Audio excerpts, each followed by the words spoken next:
आज मैं आप लोगों को बताने वाला हूँ आयतन के बारे में। आयतन निकालना सिखाऊंगा मैं आज को आपको बेलन का, सिलेंडर का। बेलन मतलब सिलेंडर, शंकु का, कोन और सर्कल का, ठीक है, वृत्त का। तो मैं इनका आयतन आपको निकालना सिखाऊंगा। आप लोगों ने पहले पढ़ रखा है वैसे तो। इसे कहते हैं पाई आर स्क्वायर, जो आपने 9th और 10th में पढ़ा होगा। लेकिन आज मैं इसको बताऊँगा वो कैसे ये इंटीग्रेशन द्वारा निकालते हैं। हम इसे इंटीग्रेशन द्वारा कैसे निकालते हैं मैं वो वो निकालना सिखाऊंगा। जैसे कि मानो अपना कोई एक इस तरीके से हमें कुछ दिया हुआ है। ये हमारा x है और ये तो 0,0 होता है, ये o, और ये y है, तो पता ही लो। तो जब भी हम बेलन सिलेंडर को हम बनाते हैं तो कैसे बनाते हैं, देखो माना कि हमें कोई एक उसकी लेंथ या जो भी बोलते हैं उसको हमें दे रखा हो, ये है ठीक, ये दे रखा हो, तो हम इसमें कैसे हम इसके आयतन को निकालेंगे। ठीक, ये हमारा माना कि हमें ये h दे रखा है और ये दे रखा है। हमको पता है कि ये वैसे तो r होती ही है, आपको पता ही है। एक्चुअली में हम करते क्या है, यहाँ ये करते हैं कि हमें एक कोई कर्व दे रखी हो, ये वाली कर्व कोई दे रखी है हमको, हम उसे इसके चारों तरफ घुमाते हैं। उसको हम यहाँ से यूँ घुमाएंगे और इसके पास दोबारा से यहीं ले आएंगे। भाई बेलन तभी तो बनता है, तो वही हम यहाँ करने वाले हैं। हम यहाँ से इसको ऐसे घुमाएंगे और इसको वापस यहाँ से यहीं अपनी जगह पर ले आएंगे। तो ये माना h है और ये माना हमारा क्या है, r है। तो देखो यहाँ जब हम कर्व लेंगे तो क्या लेंगे, ये बात थोड़ा रहती है इम्पोर्टेंट। तो जब भी हम कर्व लेंगे, या तो हम कर्व लें x बराबर जो x पे चला है वो h ले लें, या फिर y बराबर r ले लें। देखो y पे r चला है तो y बराबर r ले सकते हैं। x से h चला है तो हम क्या लेंगे, x बराबर h ले सकते हैं। तो सिलेंडर को भी हम क्या करेंगे, y को x की फॉर्म में लेकर चलते हैं। तो y इज इक्वल टू क्या मानेंगे हम, y is equal to r मानेंगे। ये बात रही हमारी एक कर्व की इक्वेशन को लेने के लिए कि हमें क्या लेना रहेगा यहाँ पर, y is equal to r, जो त्रिज्या दे रखी होगी, जो हमें ये वाली साइड दे रखी होगी, हम वो r ले लेंगे। ठीक, तो y is equal to r ये हो जाएगा हमारा, ये कर्व हो जाएगी। अब जो है, अब वॉल्यूम के लिए जो बेस इसका फॉर्मूला रहता है वो क्या रहता है, वो ज़रा आप लोग जान लें, वही ज़्यादा इम्पोर्टेंट रहता है, वो उसे लर्न भी कर लें आप लोग। ठीक, तो माना कि लिमिट दे रखी है हमको, और पाई वाई स्क्वायर डी एक्स जो हमारा वॉल्यूम के लिए रहने वाला है फॉर्मूला, अब बेस फार्मूला बोलेंगे इसे हम वॉल्यूम निकालने के लिए, वो क्या रहेगा, y is equal to integration limit दे रखी है a to b pi y square d x, जहाँ अपना y का मान लगाएंगे और इसे सिंपली सॉल्व कर लेंगे। तो y इज इक्वल टू क्या दिया है, r दिया है, r ही तो माना है ना, इसको हमने r मान रखा है, इसे हमने h मान रखा है। तो लिमिट भी ले लें तो हमें पता है कि ये हमारा क्या रहेगा, h, 0 रहेगा। तो लिमिट हमारी x की क्या रहेगी, आप लोग पहले से अब तो सीखते चले आ रहे हो, इतना तो पता ही होगा, x इज इक्वल टू 0 रहेगा और x is equal to h रहेगी हमारी अपर लिमिट, और लोअर लिमिट 0 रहेगी। ठीक है, तो अब हमने जो वॉल्यूम निकालने के लिए हमें बताया था मैंने अभी आप लोगों को, 0 to h pi y square. तो पाई वाई स्क्वायर मतलब y हमारा क्या है, y is equal to r है, तो r का स्क्वायर, और ये dx। देखो हमें दिख रहा है कि हमारा r स्क्वायर जो है वो कांस्टेंट है, और पाई इज ऑल्सो कांस्टेंट। तो क्या करेंगे, हम पाई r स्क्वायर को बाहर ले लेंगे इंटीग्रेशन की, और 0 टू h 1 का dx। तो 1 का इंटीग्रेशन जब करते हैं तो क्या आता है, x आता है, पढ़ाई है ना पहले तो। पाई r स्क्वायर इसका इंटीग्रेशन करेंगे तो वो x हो जाता है, और ठीक है, पाई आर स्क्वायर एक्स। तो और x इज इक्वल टू हमारा क्या है भाई, अभी हमें इसमें क्या लगानी है, 0 टू h लिमिट भी तो लगानी है। पाई आर स्क्वायर एक्स की जगह पे h रखेंगे, यहाँ पर हम h माइनस 0 रखेंगे, 0 हो जाएगा। तो क्या बचेगा अपने पास, h बचने वाला है केवल, तो पाई आर स्क्वायर h। देखो मैंने इसीलिए इसको r और इसको h माना था, जैसे कि हमारा फॉर्मूला जो बने पूरा फॉर्म में दिखाई दे कि हाँ ये त्रिज्या है और ये हमारा h मतलब इसकी हाइट जिसे बोलते हैं हम लोग, लेकिन इसको यहाँ पर तो खैर इसमें हम हाइट नहीं बोल सकते हैं। तो ठीक है, ये हमने निकाला किसका वॉल्यूम, सिलेंडर का वॉल्यूम। अब हम आगे निकालने वाले हैं कौन का वॉल्यूम। तो कौन का जब भी हम निकालते हैं, कौन का जब भी हम मानते हैं तो ध्यान से समझना। तो कौन की पहले तो बताओ फॉर्म क्या होती है।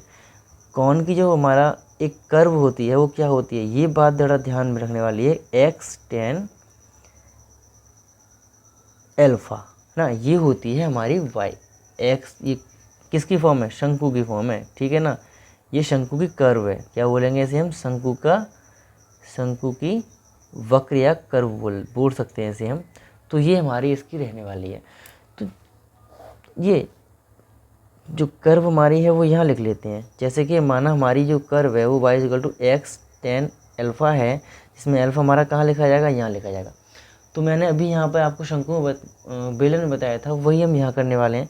इसको यहाँ से घुमाएंगे और वापस से घुमाने के बाद हम क्या करेंगे, उसी पॉइंट पर अपना यहाँ से उसको वहीं दोबारा उस पॉइंट पर ले आएंगे, इसको इससे मिला देंगे, ठीक, और इसको यहाँ मिला देंगे। देखो ये हमारा क्या था, इस पर लंब था ना ये। तो जो इसकी लिमिट है हमारी x की वो क्या है, यहाँ x है 0,0 पता ही है, और यहाँ पर इसको माना हमारी ये h है पूरी, तो ये पूरा क्या हो जाएगा यहाँ पर h, 0। तो x बराबर यहाँ पर 0 और x बराबर यहाँ पर h हो जाएगी लिमिट। ये हमारी क्या है, लिमिट्स दे रखी हैं। और देखो h ये है, ये पता नहीं है, हमें पता है कि हमारा जो एंगल दे रखा है एल्फा दे रखा है, and we know that the tan alpha is also equal to length upon base. तो लंब अपॉन आधार होता है, तो लंब अपॉन आधार मतलब ये हमने माना r है, क्या माना भाई, पता है ना, ये तो त्रिज्या है। तो ये हमारा क्या हो जाएगा, r अपॉन h हो जाएगा। तो यहाँ से हमें ये अगर r की वैल्यू चाहिए तो r इक्वल टू क्या हो जाएगा, r इक्वल टू हो जाएगा tan एल्फा, ये हमारा हो जाएगा, ठीक, tan एल्फा हो जाएगा, tan एल्फा हो जाएगा। तो कोई दिक्कत नहीं है। हमारी जो कर्व दे रखी है वो क्या दे रखी है, y equal to x tan alpha दे रखी है, और r अभी हमने बताया था tan एल्फा। तो ये हमारी जो आगे वर्क होंगी, देखो मैंने इसीलिए इसको पहले रख दिया निकाल के। अब हमें ये कर्व दे रखी है, और जो फॉर्मूला है अपना वॉल्यूम का वो क्या दे रखा है, a/b पाई y स्क्वायर dx। जब भी हम आयतन निकालेंगे तो इस वाले फार्मूले को हम हमेशा याद रखेंगे, इसी फार्मूले से हम इंटीग्रेशन करके ही अपना आयतन को फाइंड कर सकते हैं। तो पाई कांस्टेंट है, बाहर रहेगा ही, और a मतलब x की लिमिट हमारी क्या है, x की लिमिट एक तो है 0 और एक है h, उन्हें हम यहाँ यूज़ करेंगे। तो 0 to h, पाई हमने पहली बार रखा हुआ है, x tan स्क्वायर एल्फा क्या हो जाएगा, x tan एल्फा का, चलो यहाँ इस तरीके से लिख देते हैं, का होल स्क्वायर dx, और tan स्क्वायर एल्फा हमारा कांस्टेंट है, बाहर ले लेंगे। तो पाई tan square alpha 0 to h x square dx, और जो x स्क्वायर का इंटीग्रेशन हो जाता है वो क्या होता है, पाई tan square alpha and x cube by 3, ये हमारा क्या हो जाएगा, x का इंटीग्रेशन, और 0 to h लिमिट दे रखी है हमको।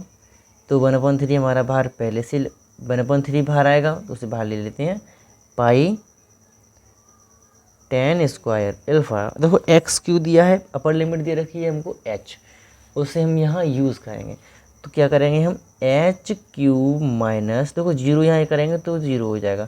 तो बचा क्या अपने पास में, बचा है अब 1/3 h क्यूब पाई tan स्क्वायर एल्फा। हम इसे कैसे लिखेंगे, देखो 1/3 pi into h square tan square alpha, और h tan एल्फा क्या है, h square tan square alpha दिया है। h tan एल्फा हमारा हमने क्या निकाला था, वो हमने निकाला था ये इक्वल टू क्या है, r।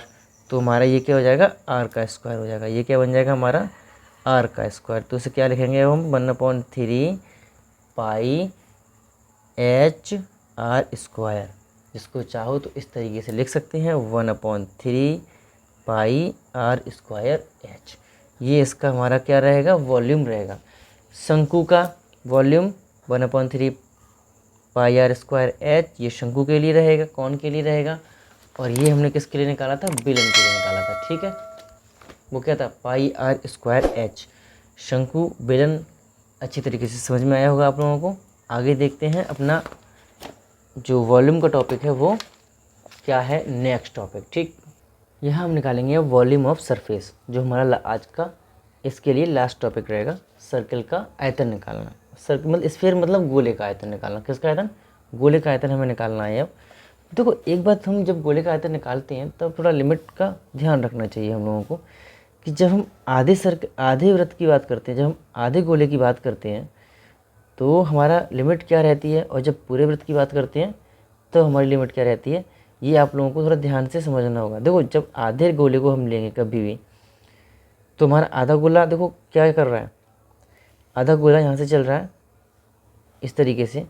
तो जब लिमिट लेंगे हम क्या लेंगे, देखो ये रहेगा हमारा 0,0, और ये हमारी जो देखो ए है, आर लिख लो चाहे ए ही लिख देते हैं ए, और ये 1,0 है, और ये है हमारा कौन सा, ये है हमारा पॉइंट माइनस का 1,0, और ये पॉइंट हमारा क्या रहेगा 0,a, और इसका अभी आधे वृत्त की बात कर रहे हैं तो कोई बात नहीं है। तो आधे वृत्त में हम लिमिट लेंगे तो क्या लेंगे, आधे वृत्त के लिए लेंगे हम हमेशा 0 to a लिमिट। एक्स कितना चल रहा है हमारा, 0 से लेकर a तक चल रहा है, तो इससे हमारा क्या हो जाएगा, यहाँ तक का आधे गोले का आयतन जो है निकाल लेंगे। लेकिन हमें निकालना है पूरे गोले का आयतन, तो वो कैसे निकालेंगे, इसको पूरा बना देते हैं। थोड़ा अच्छा नहीं बना है लेकिन कोई दिक्कत नहीं, काम कर जाएगा। पूरा गोले के लिए आयतन के लिए क्या करते हैं हम, जब लिमिट लेते हैं तो क्या लेंगे, x बराबर -a लोअर लिमिट, और x बराबर प्लस का a, ये हमें ध्यान रखना है। अच्छा एक बात, इसकी जो गोले की कर्व रहती है वो तो आप लोगों ने पढ़ी रखी है, y² = a², x² + y² = a², इसकी जो है कर्व रहती है, आप लोग पहले पढ़ चुके हो, और मैंने भी बताया रखा है इसका वृत्त वाले कॉन्सेप्ट में। जब वृत्त में चाप की लंबाई निकाली थी, परिधि निकाली थी वृत्त की, तब मैंने आपको बताया था ये। तो x² + y² = a², जहाँ a होता है वो क्या होती है, वैसे तो r होती है, जो a होता है वो क्या होता है, a = r होता है, त्रिज्या होती है। ठीक, आगे देखते हैं क्वेश्चन को हम, जो हमारा, अब इसको हम क्या करेंगे, इसे हम क्या करेंगे, x² + y² बराबर a², इसको हम क्या करेंगे, y को x की फॉर्म में चेंज कर लेंगे, जैसा कि आपने पहले किया हुआ है ये सब काम। तो a² - x², इसको क्या कर लेंगे हम, रूट के अंदर लिख लेंगे। ठीक है, या फिर y² की वैल्यू चाहिए हमको, y² लगा देंगे सीधा सीधा, y² ही रहने देते हैं इसको, हमें y² की तो वैल्यू चाहिए। तो वॉल्यूम का फॉर्मूला क्या है हमारा, इंटीग्रेशन ऑफ, जो लिमिट दे रखी है -a to a और पाई, देखो y² था, y² मतलब हमने पहले ही वैल्यू जो है निकाल रखी है उसकी, तो हम क्या करेंगे, डायरेक्टली हम यूज़ कर सकते हैं a² - x² को dx। ठीक, इसे हम डायरेक्टली यूज़ कर सकते हैं, यहाँ पर y² की वैल्यू है ना अपनी, इसलिए। तो वॉल्यूम का तो मैंने आपको पीछे फार्मूला बताया ही था, उसी फार्मूले में मैं ये लगा रहा हूँ, आप लोग रिमेंबर के लिए मैं चलो यहाँ लिख ही दे रहा हूँ आपको, फिर भी वॉल्यूम बराबर integration a to b pi y² dx, ये अपना फॉर्मूला था। ठीक है, इसी फॉर्मूले में y² की वैल्यू मैंने ये निकाल रखी थी, इसी को मैंने a² - x² यहाँ पर डायरेक्टली यूज़ कर लिया है। तो a², देखो पाई कांस्टेंट है, बाहर ले लेंगे, -a to a, अंदर क्या बचेगा, a² - x² dx। तो इसका जब इंटीग्रेशन करेंगे तो a² दिया है, क्या दिया है, मैं इसको इस तरीके से लिख देता हूँ, कोई दिक्कत ना हो। देखो a² कांस्टेंट है, यहाँ ले लिया, -a to a, तो यहाँ क्या बचा 1 dx, माइनस लगा लेते हैं अभी, -a to a x² integrate dx। ठीक है ना, यहाँ जब a² इंटीग्रेशन करेंगे तो इंटीग्रेशन a² कांस्टेंट है, वो बाहर हो जाएगा, बचेगा क्या 1 बचेगा।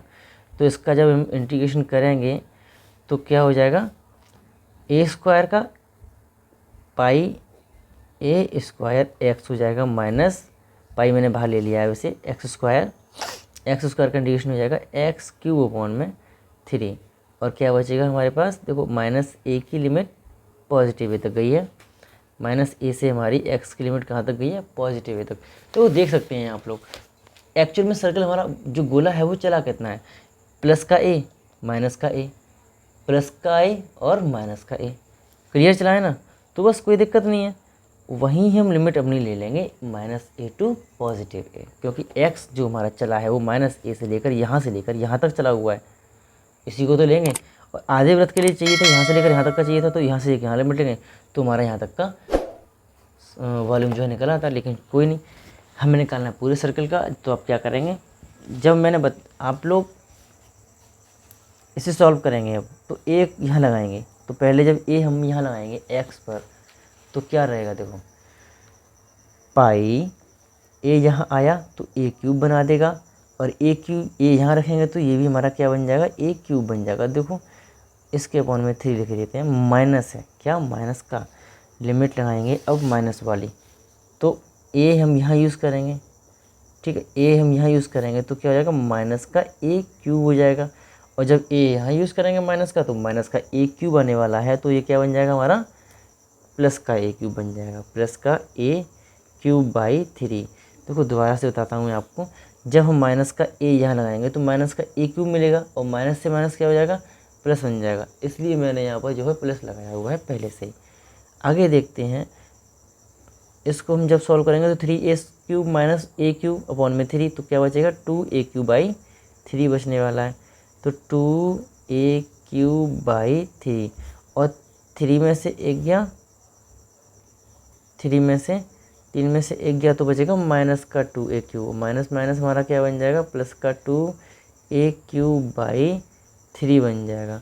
और ये क्या बन जाएगा हमारा, देखो 2 और 2 4, ये सेम है, इसलिए जब आधार हर जब समान होते हैं तो हम डायरेक्टली भिन्न को जोड़ लेते हैं। तो 4/3 पाई ए क्यूब, ठीक है ना, और ये हमारा इसका आंसर हमें चाहिए था।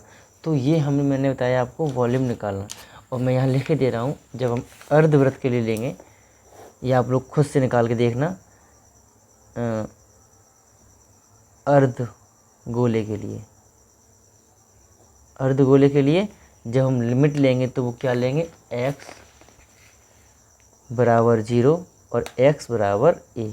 आपको ये क्वेश्चन खुद से करके देखना है और वॉल्यूम निकालना है। इसका वॉल्यूम आना चाहिए 2/3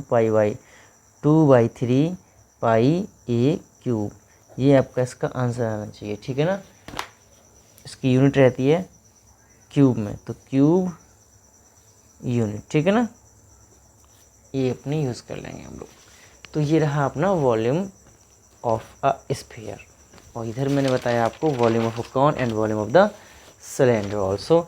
एंड अब मेरा ये टॉपिक मैंने अभी ख़त्म कर दिया है अभी के लिए, और आपको जो है नेक्स्ट टॉपिक में मिलता हूँ मैं। इसके कुछ एग्जांपल्स ले लूँगा जिससे कि आपको ये बहुत अच्छे तरीके से थोड़ा समझ में आ जाए, जिससे कि आप कभी ये भूलें नहीं। केवल सरफेस एरिया, ये केवल थ्योरी पढ़ने से ये कुछ समझ में नहीं आता, एक आध एग्जाम्पल भी देखने पड़ते हैं। तो अगर कंटेंट आपको अच्छा लगा है आज का, तो मेरे चैनल को लाइक करें, सब्सक्राइब करें और नोटिफिकेशन ऑन कर लें, और कमेंट अवश्य करें। जो